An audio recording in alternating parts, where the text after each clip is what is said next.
Siapa sih yang nggak tahu sama Gozali Everyday atau Gozali Gozalu yang namanya lagi naik banget karena tiba-tiba jadi miliarder. Nah, banyak nih orang semakin tertarik untuk mengikuti tren jualan di NFT ini. Tapi sebelum kita beranjak lebih jauh, lo udah tahu belum NFT itu apa sih? Nah, ini dia penjelasan dari Mas Alphonse Tanujaya selaku pakar cyber security. Apa itu NFT? NFT, non-fungible token, adalah satu aset digital yang sedang populer.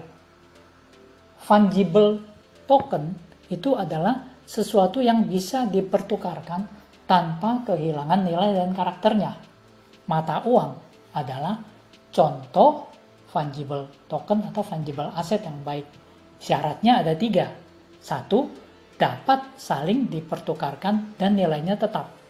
Kedua, dapat dipecah atau digabungkan dan tetap memiliki nilai fundamental yang sama. Jadi 50.000 Anda di kantong Anda dari ATM atau 50.000 yang Anda terima dari tukang parkir memiliki nilai fundamental yang sama. Lalu ketiga, perbedaan fisik antar aset fungible tidak akan menghilangkan nilai fundamentalnya. Jadi kalau Anda mendapatkan 50.000 dari tukang parkir, Anda bisa pakai untuk belanja 10 teh botol. Sama dengan 50.000 yang Anda dapatkan dari ATM yang masih baru. Tetap aja cuma bisa beli 10 teh botol. Nah, lalu non-fungible aset itu apa? Karakternya seperti tadi 3. 1, tidak ada duanya. Kalau mata uang ada duanya, ini tidak ada duanya. Kedua, tidak dapat dipecah. Ketiga, unik dan dapat diverifikasi keabsahannya. Contoh yang paling mudah adalah lukisan Mona Lisa dari Leonardo da Vinci. Ini tidak ada duanya. Kalau di copy bisa mirip sekali, tetapi tidak bisa 100% menyamai aslinya. Lukisan Mona Lisa tidak dapat dipecah. Lukisan Mona Lisa unik dan dapat diverifikasi keabsahannya oleh ahli lukisan. Contoh kedua yang lebih mudah dipahami adalah alamat domain. Alamat domain tidak ada duanya. Alamat domain tidak bisa dipecah, unik, dan dapat diverifikasi keabsahannya. Nah, dalam poin terakhir, terletak keunggulan dunia digital, di mana kalau lukisan harus dibuktikan oleh ahli lukisan yang berpengalaman dan terlatih. Kalau domain bisa dibuktikan dari kepemilikan domain yang diatur oleh regulator. Kalau di Indonesia, regulatornya Pandi, pengelola nama domain Indonesia. Nah, makhluk terakhir yang namanya NFT itu diatur oleh blockchain. Jadi bukan oleh satu organisasi tersentralisir. Blockchain adalah suatu sistem terdesentralisasi dan mencatat dengan sangat baik suatu aset digital melalui sidik jari digital yang unik untuk setiap aset digital. Nah, di sana dimasukkan ke dalam namanya metadata. Dari metadata ini akan teridentifikasi dengan jelas keabsahan suatu aset digital dan unik dan bisa dilacak di sistem blockchain sampai ke pemilik awalnya. Dan catatan ini tidak mungkin hilang di blockchain. Kenapa? Karena sistem blockchain menyimpan catatan ini di ribuan komputer di seluruh dunia yang terdesentralisasi dan terkoneksi ke internet. Secara kasat mata, kita tidak bisa membedakan misalnya suatu gambar NFT yang asli dan copy. Namun dengan adanya blockchain, hal ini bisa diidentifikasi mana gambar digital yang asli. Itulah NFT. Nah, itu dia penjelasan tentang NFT itu sebenarnya apa sih.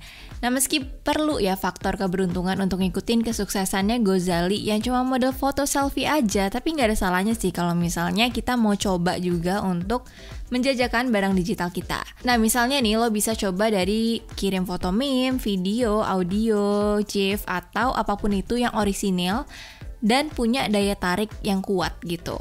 Terus nanti tinggal aja bikin sebagai NFT, terus baru jual ke marketplace yang sama kayak Gozali, yaitu OpenSea.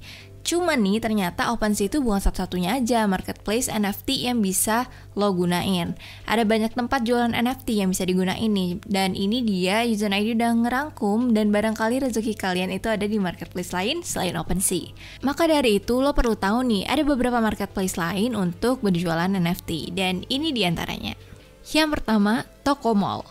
Marketplace NFT pertama asal Indonesia ini punya peran untuk mendukung para seniman, artis, kreator, dan merek-merek lokal yang mau produk-produknya mendunia dalam bentuk NFT. Sebagai jembatan antara dunia nyata dan digital, NFT yang diluncurkan di Toko Mall ini juga bisa digunain untuk menebus barang fisik dari mitra resmi mereka. Yang kedua adalah collectible. Selanjutnya marketplace NFT lokal ini, dia mengkurasi momen-momen unik di berbagai bidang seperti contohnya budaya, lifestyle, olahraga, dan lainnya. Terus, pembayaran di collectible ini bisa dilakukan lewat berbagai channel untuk memudahkan para konsumen di Indonesia, mulai dari e-wallet, toko retail kayak Indomaret ataupun Alfamart, kartu kredit debit, dan juga transfer bank. Terus, marketplace lokal lainnya yang juga hadir untuk meramaikan tren jual beli NFT ini ada ArtSky. Jadi itu menaungi bidang digital art, graffiti, video, musik, foto, painting, dan lainnya. Terus juga ada Baliola, jadi ini marketplace yang merupakan hasil inkubasi Badan Ekonomi Kreatif dan Pasar. Terus juga ada Paras.id yang menggunakan uang kripto NIR NEAR sebagai alat tukar pembeli dan pemilik NFT. Nah, itu dia tadi pembahasan tentang apa sih sebenarnya NFT, dan kalau misalnya lo mau jualan NFT itu bisa di mana aja. Tadi kita udah ngasih beberapa rekomendasi tempat jualan NFT. Nah, setelah ini kira-kira kalian mau ada kita bikin video apa lagi nih soal NFT? Bisa banget lo komen di bawah. Jangan lupa juga untuk like kalau misalnya suka sama video ini, subscribe biar gak ketinggalan video-video terbaru dari Yuzen ID, dan share video ini sebanyak-banyaknya. Bye!